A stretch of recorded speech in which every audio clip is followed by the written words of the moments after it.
Good evening class 12। ये आज biomolecule का लास्ट का टॉपिक है, आपका लास्ट लेक्चर है और टॉपिक है आपका न्यूक्लिक एसिड्स। न्यूक्लिक एसिड्स होते क्या है, देखिए न्यूक्लिक एसिड्स जनरली आपके क्रोमोसोम्स पर प्रेजेंट होते हैं। They are basically DNA and RNA. पहले जनरल सुन लीजिए मेरी बात, है ना, क्योंकि बायो वालों को तो ये सारी चीज़ें पता है, उन बायो वाले स्टूडेंट्स के लिए तो ये सब बिल्कुल चुटकियों का खेल है। तो पॉइंट है मैथ्स वालों के लिए। तो nucleic acids are generally DNA and RNA and they are present on chromosomes। क्या काम आते हैं nucleic acids? Nucleic acids shift the characters of parents to their offspring and they play a important role in protein formation. Protein synthesis में role play करते हैं। तो दो काम है न्यूक्लिक एसिड्स के, एक तो कैरेक्टर्स को वन जनरेशन से अदर जनरेशन में लेके जाना, जिसे हम बोलते हैं heredity, and second point protein के फॉर्मेशन में अपना रोल प्ले करना। आते हैं, मैं सीधा पढ़ देता हूँ, ऑलरेडी आपको आती बहुत सारी चीज़। देखिए, तो nucleic acids biomolecules present on chromosomes and play important role in transmission of genetic information from parent to offspring and help in protein synthesis. ये और ऐड कर लेना है ना, या फिर आप क्या बोलोगे, long polymers of nucleotides are called nucleic acids. Nucleotide तो प्रॉब्लम है यार, एक होता है न्यूक्लियोटाइड और एक होता है न्यूक्लियोसाइड, CIDE। वो क्या है बताऊंगा थोड़ी देर में। देखिए, टू टाइप के न्यूक्लिक एसिड्स होते हैं, DNA and RNA। DNA deoxyribose nucleic acid and RNA ribose nucleic acid. वो नोट्स में सब मिलेगा आपको, है ना। Hydrogen bonding keep DNA RNA stable. ये क्वेश्चन बोर्ड पूछता है। जहां जहां केमिस्ट्री आपको दिखेगी वही हमारा बोर्ड का क्वेश्चन है। आपसे ये नहीं पूछेगा DNA RNA का फुल फॉर्म है, वो बायो का क्वेश्चन, उससे उस समय क्या लेना देना है। वो आपसे ये नहीं पूछेगा कि what is the role of nucleic acid. पूछ ले तो समझो बायो के लिए है, वो बायो वालों का क्वेश्चन है। जनरली क्या पूछता है, what make nucleic acid stable for hydrogen bonding. Chromosomes are made up of protein plus nucleic acid. Two type के न्यूक्लिक एसिड हैं आपके, DNA और RNA। देखिए, DNA को हम बोलते हैं deoxyribose nucleic acid and RNA को हम बोलते हैं राइबोज न्यूक्लिक एसिड। ये क्वेश्चन बोर्ड में आया है कि अगर हम DNA का हाइड्रोलिसिस करें तो आपको क्या ऑब्टेन होगा। तो DNA का हाइड्रोलिसिस करने पर हमें मिलती है pentose sugar, phosphoric acid and nitrogenous base. Pentose sugar कौन सी होती है, उसको बोलते हैं डीऑक्सीराइबोज शुगर। पेंटोज क्यों बोलते हैं भाई, because this sugar contain 5 carbon, that is a pentose sugar. तो क्या क्या बनता है हाइड्रोलिसिस करने पर, pentose sugar, phosphoric acid and nitrogenous base. यहाँ भी सेम चीज याद है। If we do the hydrolysis of RNA we will obtain pentose sugar, but pentose sugar कौन सी होती है, राइबोज शुगर। वहां कौन सी पेंटोज शुगर है, डीऑक्सीराइबोज शुगर। बाकी सब कुछ सेम है ना। आगे देखिए, it carry deoxyribose sugar, it carry ribose sugar. 4 nitrogenous base are ATGC।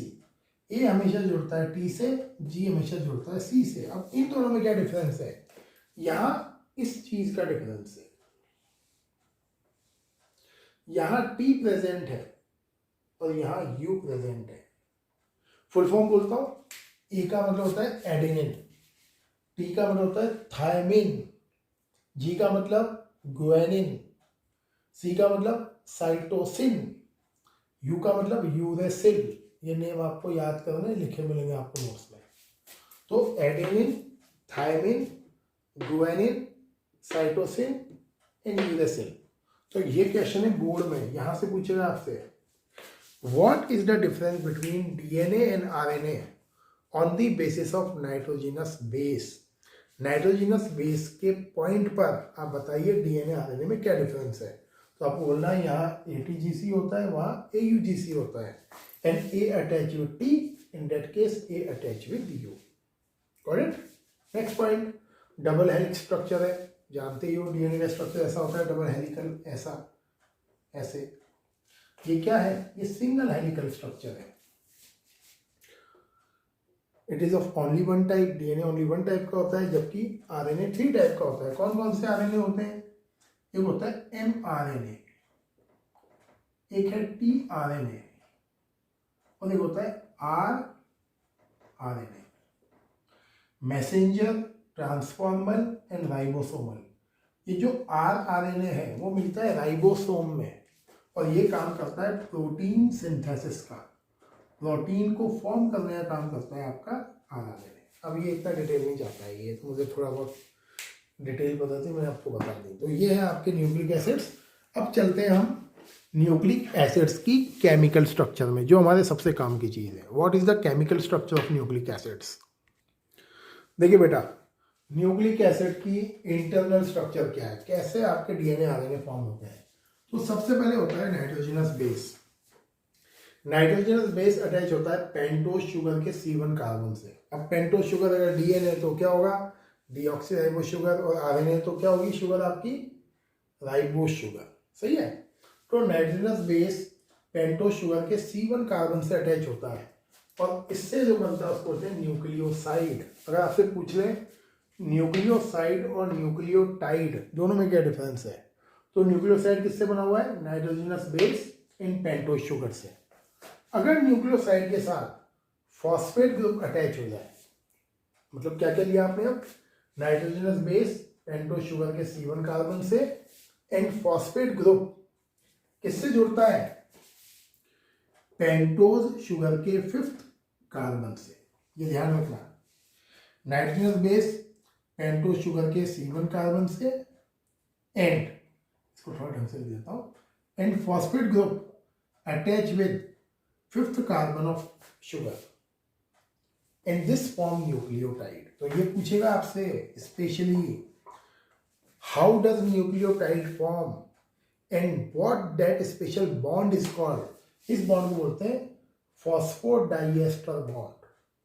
और कब कहाँ कहाँ अटैच होता है ये, नाइट्रोजनस बेस अटैच होता है C1 से, और फॉस्फेट ग्रुप अटैच होता है C5 से पेंटोज शुगर, तो बनता है न्यूक्लियोटाइड।